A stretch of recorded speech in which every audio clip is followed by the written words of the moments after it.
ಚಿತ್ರದುರ್ಗದ ರೇಣುಕಾಸ್ವಾಮಿ ಕೊಲೆ ಪ್ರಕರಣಕ್ಕೆ ಸಂಬಂಧಪಟ್ಟಂತೆ ನಟ ದರ್ಶನ್ ಅಂಡ್ ಗ್ಯಾಂಗ್ಗೆ ಈಗ ಡವ ಶುರುವಾಗಿದೆ. ಇನ್ನೇನು ಕೆಲವೇ ಕ್ಷಣಗಳಲ್ಲಿ ಕೋರ್ಟ್ನಲ್ಲಿ ಟ್ರಯಲ್ ಶುರುವಾಗುತ್ತೆ. ಆರೋಪಿಗಳ ಮೇಲೆ ದೋಷಾರೋಪ ನಿಗದಿ. ಹಾಗಾದ್ರೆ ಇವತ್ತೇ ಶಿಕ್ಷೆ ಪ್ರಕಟ ಆಗುತ್ತಾ ಆ ಪ್ರಶ್ನೆ ಇದೆ. ಬೆಂಗಳೂರಿನ ಸಿಸಿಎಚ್ 64ರ ಕೋರ್ಟ್ನಲ್ಲಿ ಚಾರ್ಜ್ ಫ್ರೇಮ್ ಮಾಡಲಾಗುತ್ತೆ. ಎಲ್ಲ ಆರೋಪಿಗಳು ಹಾಜರಿರಬೇಕು ಅಂತ ಕೋರ್ಟ್ ಸೂಚನೆ ಕೊಟ್ಟಿದೆ. ದರ್ಶನ್ ಸೇರಿ 17 ಆರೋಪಿಗಳು ಹಾಜರಿಗೆ ಸೂಚನೆಯನ್ನು ಕೊಡಲಾಗಿದೆ. ದೋಷಾರೋಪ ನಿಗದಿ ಬಳಿಕ ಟ್ರಯಲ್ ದಿನಾಂಕವೂ ಕೂಡ ನಿಗದಿಯಾಗುತ್ತೆ. ಇವತ್ತು ಕೋರ್ಟ್ನಲ್ಲಿ ಆಗುವಂತ ಬೆಳವಣಿಗೆಗಳ ಬಗ್ಗೆ ದರ್ಶನ್ ಅಂಡ್ ಗ್ಯಾಂಗ್ಗೆ ಈಗ ಎದೆಯಲ್ಲಿ ಡವ ಶುರುವಾಗಿದೆ. ಏನಾಗಬಹುದು ಅಂತ. ಬೇಲ್ ಪಡ್ಕೊಂಡಿದ್ರು, ಹೊರಗಿದ್ರು, ಈಗ ಮತ್ತೆ ಜೈಲ್ ಪಾಲಾಗಿದ್ದಾರೆ. ಸದ್ಯ ಹಾಗಾದ್ರೆ ಮುಂದೆ ಏನಾಗುತ್ತೆ ಅಂತ. ಈಗಾಗಲೇ ಈ ರೇಣುಕಾಸ್ವಾಮಿ ಹತ್ಯೆ ಕೇಸ್ನಿಂದ ದರ್ಶನ್ರನ್ನ ಕೈ ಬಿಡಬೇಕು ಅಂತ ಅವರ ಪರ ವಕೀಲರು ಅರ್ಜಿಯನ್ನು ಕೂಡ ಸಲ್ಲಿಸಿಕೊಂಡಿದ್ದಾರೆ. ಮತ್ತೊಂದು ಕಡೆ ಚಾರ್ಜ್ ಫ್ರೇಮ್ಗೆ ಕೂಡ ಎಲ್ಲ ತಯಾರಿ ಆಗಿದೆ. ಇನ್ನು ಟ್ರಯಲ್ ದಿನಾಂಕವನ್ನು ಕೂಡ ಇವತ್ತು ನಿಗದಿ ಮಾಡಬಹುದು. ಶಿಕ್ಷೆ ಪ್ರಕಟವೂ ಇವತ್ತಾಗಬಹುದಾ ಅನ್ನುವಂಥ ಕುತೂಹಲ ಇದೆ. ಮತ್ತೊಂದು ಕಡೆ ಇವತ್ತು ಕೋರ್ಟ್ಗೆ ಇವರೆಲ್ಲರನ್ನೂ ಕೂಡ ಹಾಜರುಪಡಿಸಬೇಕಾಗಿತ್ತು. ಆದರೆ ಕೊನೆ ಕ್ಷಣದಲ್ಲಿ ಅಧಿಕಾರಿಗಳು ಪೊಲೀಸರು ನಿರ್ಧಾರ ಬದಲಾಯಿಸಿಕೊಂಡಿದ್ದಾರೆ ಎನ್ನಲಾಗ್ತಾ ಇದೆ. ಕಾರಣ ಕೋರ್ಟ್ಗೆ ಕರ್ಕೊಂಡು ಬಂದರೆ ಸದ್ದು ಗದ್ದಲ ಆಗುತ್ತೆ, ದರ್ಶನ್ ಅವರನ್ನ ಕರ್ಕೊಂಡು ಬಂದರೆ ಜನ ಸೇರ್ತಾರೆ ಅನ್ನುವಂಥ ಕಾರಣಕ್ಕೆ ವಿಡಿಯೋ ಕಾನ್ಫರೆನ್ಸ್ ಮೂಲಕನೇ ಕೋರ್ಟ್ಗೆ ಹಾಜರುಪಡಿಸೋದಕ್ಕೆ ಅಂತ ತಯಾರಿ ಮಾಡಿಕೊಂಡಿದ್ದಾರಂತೆ.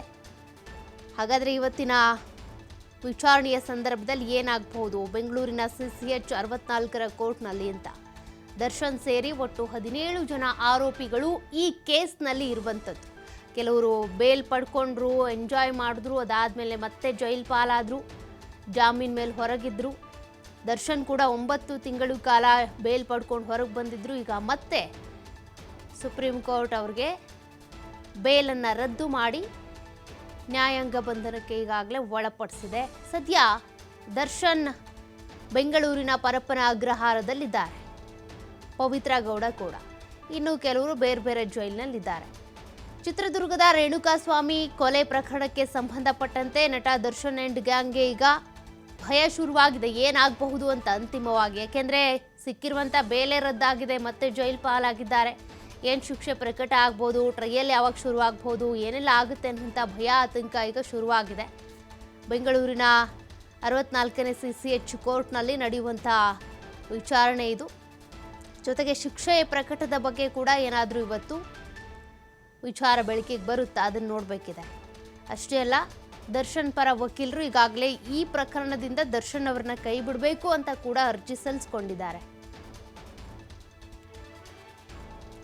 ಇನ್ನೇನು ಕೆಲವೇ ಕ್ಷಣಗಳಲ್ಲಿ ಆರೋಪಿಗಳ ಮೇಲೆ ಈ ದೋಷಾರೋಪ ಪಟ್ಟಿ ಈಗಾಗಲೇ ಚಾರ್ಜ್ ಶೀಟ್ನಲ್ಲಿ ಏನೆಲ್ಲ ಆಗಿತ್ತು ಅನ್ನೋದನ್ನ ನೀವು ಗಮನಿಸಿದ್ದೀರಾ.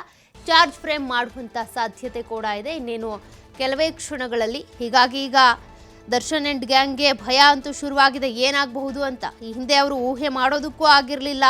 ಬೇಲ್ ಕ್ಯಾನ್ಸಲ್ ಆಗುತ್ತೆ ಅಂತಾನೆ ಅಂದ್ಕೊಂಡಿರಲಿಲ್ಲ. ಆದರೆ ಬೇಲ್ ಕೊನೆಗೂ ಕ್ಯಾನ್ಸಲ್ ಆಯಿತು. ಆದರೆ ಈ ಬಾರಿ ಮತ್ತೆ ಏನು ಶಾಕ್ ಎದುರಾಗುತ್ತಪ್ಪ ಅನ್ನುವಂಥ ಭಯ ಕೂಡ ಇದ್ದೇ ಇದೆ. ಹಾಗಾಗಿನೇ ದರ್ಶನ್ ಅಂಡ್ ಗ್ಯಾಂಗ್ ಅಂತ ಬಂದರೆ ಇಲ್ಲಿ ಒಟ್ಟು 17 ಜನ ಆರೋಪಿಗಳು ರೇಣುಕಾಸ್ವಾಮಿಯನ್ನು ಕಿಡ್ನ್ಯಾಪ್ ಮಾಡಿದ್ದು, ಹಲ್ಲೆ ಮಾಡಿದ್ದು, ಹತ್ಯೆ ಮಾಡಿದ್ದು, ಆ ಕೇಸ್ನಲ್ಲಿ ಇರುವಂಥ ಆರೋಪಿಗಳು ಇವತ್ತು ಕೋರ್ಟ್ಗೆ ಹಾಜರಾಗಬೇಕಿತ್ತು. ವಿಡಿಯೋ ಕಾನ್ಫರೆನ್ಸ್ನಲ್ಲಿ ಹಾಜರಾಗ್ತಿದ್ದಾರೆ ಅನ್ನೋದು ಕೂಡ ಗೊತ್ತಾಗ್ತಾ ಇದೆ.